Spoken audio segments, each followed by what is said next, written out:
Terrible review, more like terrible video. I honestly have no clue when I'm actually going to make a video about something that's on someone's mind, and really I should have made this video over a year ago when Sekiro was still a game in your memory and I hadn't made this YouTube channel yet. To be fair, Sekiro wasn't in my memory until about a week ago for me writing this, because I initially thought that the game was boring and I was starting to hate Japanese media, but that's a whole thing in itself.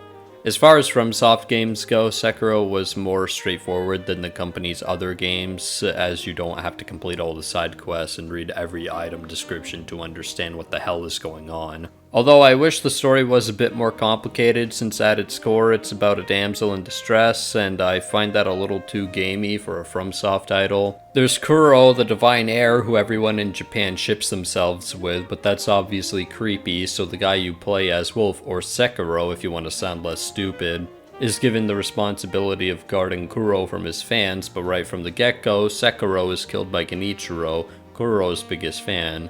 Be warned, there's a lot of O sounds throughout this video. Sekiro comes back to life because he's actually a huge fan of Kuro himself, and Kuro's fans can achieve immortality through their love of him. I know what you're thinking though. How is Sekiro gonna get through security with all those weapons? Sekiro starts tracking the kid down, doesn't take him too long. This boss, every time.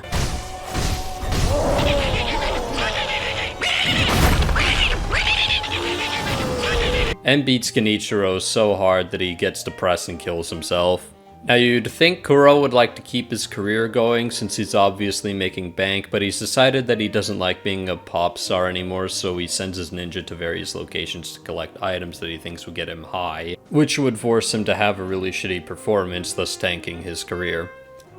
After murdering Buddhist monkeys, Sekiro finds a rising child star who he actually ships really hard with Kuro, so they devise a plan to make Kuro her soulmate, which for some reason requires her to eat the organ of a snake god, and for Kuro to eat the tears of a whole ass dragon. Bada bing, bada boom, Genichiro stole Kuro while Sekiro was away, and when Sekiro catches up, Genichiro starts talking shit but accidentally offs himself, for real this time, and births his grandpa. What the fuck? If you're confused about Ishin's part in all of this, he actually doesn't care about Kuro, he just wanted to fight someone that could off him. Sekiro gives Kuro a little snack, and you're greeted to an ending where the girl from before actually ate Kuro and convinced Sekiro to be her bodyguard while she sings in Korea. Story's pretty okay, I guess. Of course, there's a huge debate over whether Sekiro is the hardest game in its genre, and it shouldn't even be a debate. It's the hardest game by a long shot.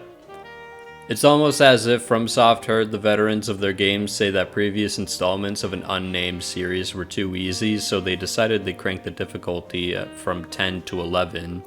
As in, it took you 10 hours to beat the individual bosses leading up to the final boss, who took you 11 days to beat, and all along you were fucking pissed off because terror is a stupid mechanic. I really like this game, so I would like to say that it's well thought out, but it's built around one-on-one combat and regularly throws more than one enemy at you, so not good.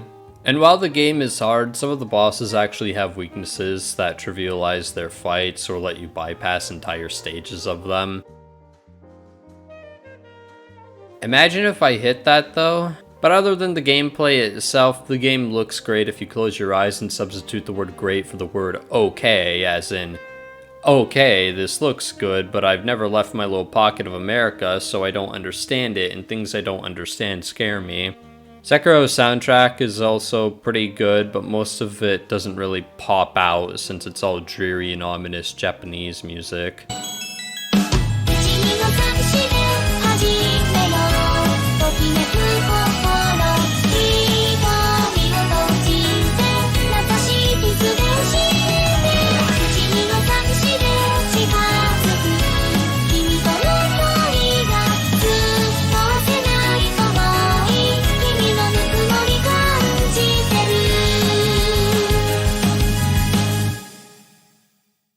Since everyone likes objective opinions on subjective topics, I'm going to say that Sekiro is an objectively solid game but doesn't have any replay value. on account of there really only being one way to play the game, which is parry, parry, counter, so it's pretty good for a one-time go. Also, I'm not one to shit on creativity, but what the fuck?